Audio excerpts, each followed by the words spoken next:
It really started way back in 1864 is when our family ended up coming over here from Ireland, and they were settled in New York at the time. That family member ended up being involved in textiles up there and was working with the company that was working on putting electricity in those mills. He ended up moving down here to the Piedmont area, started working in a mill there, and then moved further down here to Anderson, where my grandmother's family had the Orr cotton mill. So it all started there, that division, and then my great-great-great-grandpa on my dad's side, which is the Lyons side, he started working for the mill as well, and that's when they opened the Lyons division. But the Orr cotton mill in Anderson was the first one. And that was my grandma's side of the family. It was part of the M. Lowenstein Corporation. They ended up coming down here and started the mill here. So the neat thing is that it was the first textile mill with electricity in the country. And Anderson County In played Anderson host. County. Yeah. There's 4 generations in our family that worked there. So my dad was the last one to work there. His dad worked there, so my grandpa, my great-grandpa, and then his dad. So all 4 of them worked there. And Now, growing up, did you go down there much? I did, but they ended up selling it, and it closed down when I was young, so I don't really remember much of it. Just the stories that have been told. When you went to your grandmother's house and your grandfather worked there too, was the mill discussed there and stories told? Oh yeah, they were always talking about stories about how the mill, how the whole little village around the mill was born and how they were planting the trees down there. The baseball team that they had for the mill, how each Christmas they would let the employees come and pick out presents for their children for Christmas, and how they were just a big family. The company would have all these gifts in some big room? So I didn't learn that until I was actually older. I didn't realize that when I was younger, but I have come across people in the community that have even told me recently about stories from when they worked at the mill and how they would send their kids down there and they could pick out something for Christmas. And of course, the mill villages back then, the mill owned them, and the people worked at the mill, and they had the mill store and the company store and all that stuff. So they always treated everybody like family, from what they always said and what people have told us. We have kept in touch with some of the people there that worked with my grandpa. She used to come over for Christmas at their house. Here at the museum, we actually have my great-grandmother's dress. It was worn by her at JFK's inaugural ball at the White House. So it is located at the back of the museum. And then the bell that's outside, the big bell that you can ring, that actually used to be at the mill. And then after it closed, they moved it to my grandparents' house. And so as kids, we used to get in trouble for ringing the bell. So it kind of became a neat tradition. Unfortunately, we've had a lot of family members pass away. So my grandparents' house was always the hub after the funeral. That's where everybody would come and eat. So it became a tradition that after every funeral, you met at my grandparents'. Everybody had to do a shot of Irish whiskey, and you had to ring the bell 3 times.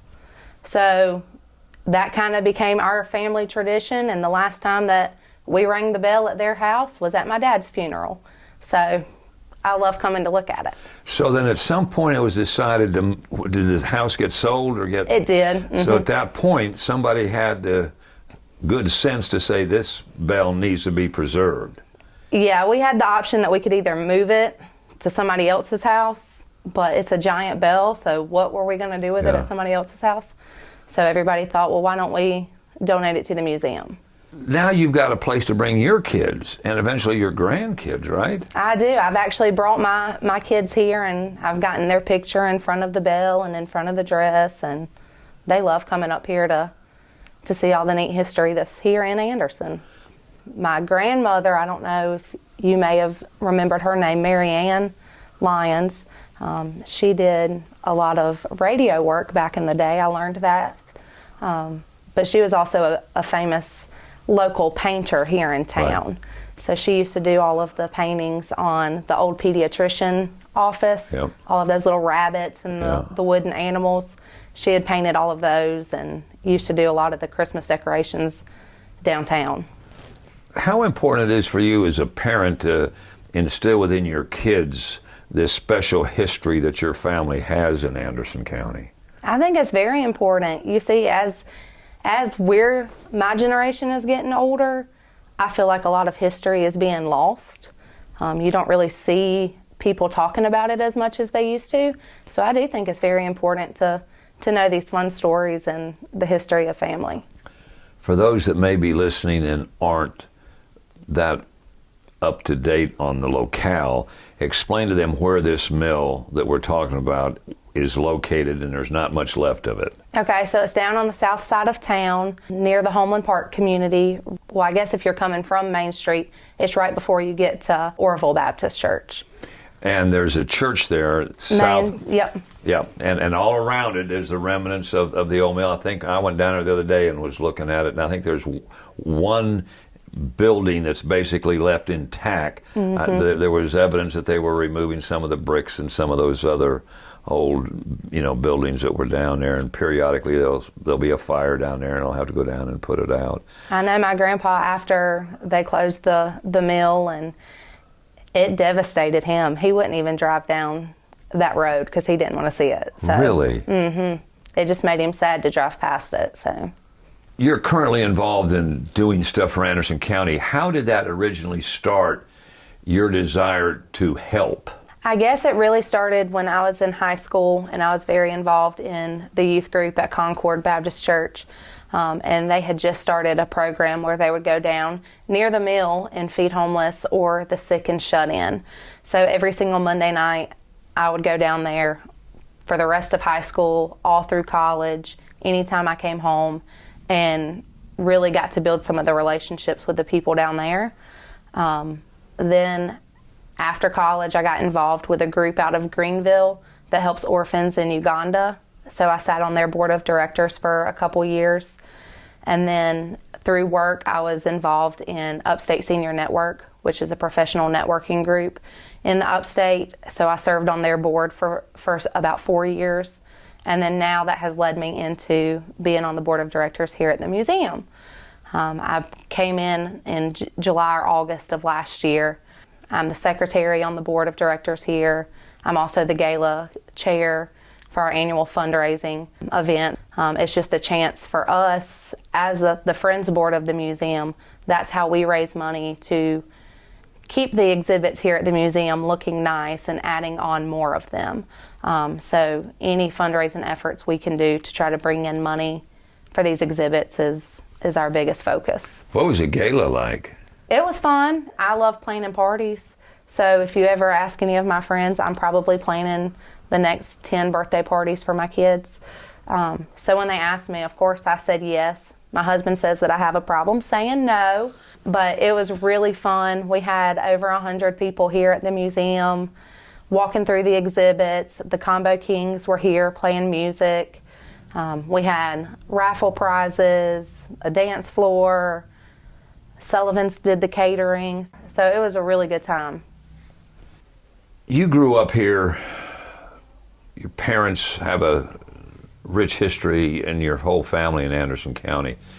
Was there ever a point when you, after you got married and you and your husband were talking about whatever, that the topic came up, you know what, I've lived here all my life, I want to move somewhere and go somewhere else? Did you ever have that kind of a discussion? We did have that type of discussion. It was a little bit different.